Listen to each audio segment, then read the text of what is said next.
ভারত পাকিস্তান যুদ্ধ আতঙ্ক কাটিয়ে আবারও স্বাভাবিকের পথে বেনাপোল পেট্রোপল বন্দরের আমদানি রফতানি বাণিজ্য। এই মুহূর্তে বন্দরে আছেন সহকর্মী আজিজুল হক। বিস্তারিত জানতে সরাসরি যাচ্ছে তার কাছে।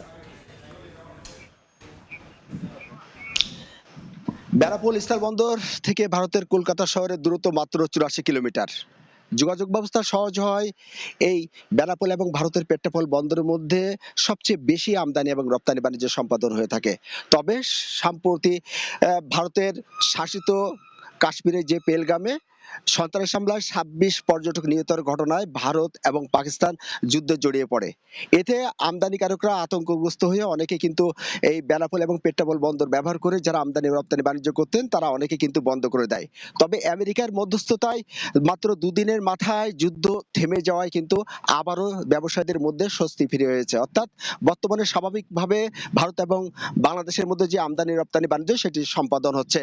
গতকাল সর্বশেষ বেনাপোল স্থলবন্দর ব্যবহার করে ভারত থেকে 426 ট্রাক বিভিন্ন ধরনের পণ্য আমদানি হয়েছে এবং বাংলাদেশি পণ্য 187 ট্রাক ভারতে রপ্তানি হয়েছে। বেনাপোল স্থলবন্দরের পরিচালক মামুন কবির তরফদার আমাদেরকে জানিয়েছেন যে যুদ্ধ আতঙ্ক কেটে যাওয়ায় কিন্তু আবারও এই বেনাপোল বন্দর দিয়ে ভারতের সাথে যে আমদানি এবং রপ্তানি বাণিজ্য সেটি স্বাভাবিক হয়েছে এবং ভারত থেকে পণ্য নিয়ে বাংলাদেশে ট্রাক চালকরা আসছেন এবং বাংলাদেশ থেকে রপ্তানি পণ্য নিয়ে ভারতে ট্রাক চালকরা তারা যাতায়াত করছেন।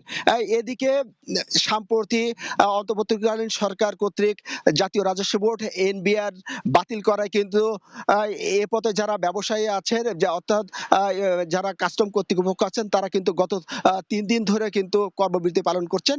ফলে এই কর্মবিরতির কারণে কিন্তু বর্তমানে কিছুটা আমদানি এবং রপ্তানি বাণিজ্য ব্যাহত হচ্ছে। তবে সার্বিক পরিস্থিতিতে বর্তমানে বলা যায় যে বাণিজ্য স্বাভাবিক আছে। তো এই ছিল বেনাপোল স্থলবন্দর থেকে যে যুদ্ধ আতঙ্ক বন্ধ হয়ে যাওয়ায় যে আবারও ভারতের সাথে বেনাপোল স্থলবন্দরের আমদানি রপ্তানি বাণিজ্য স্বাভাবিক হয়েছে তার সর্বশেষ।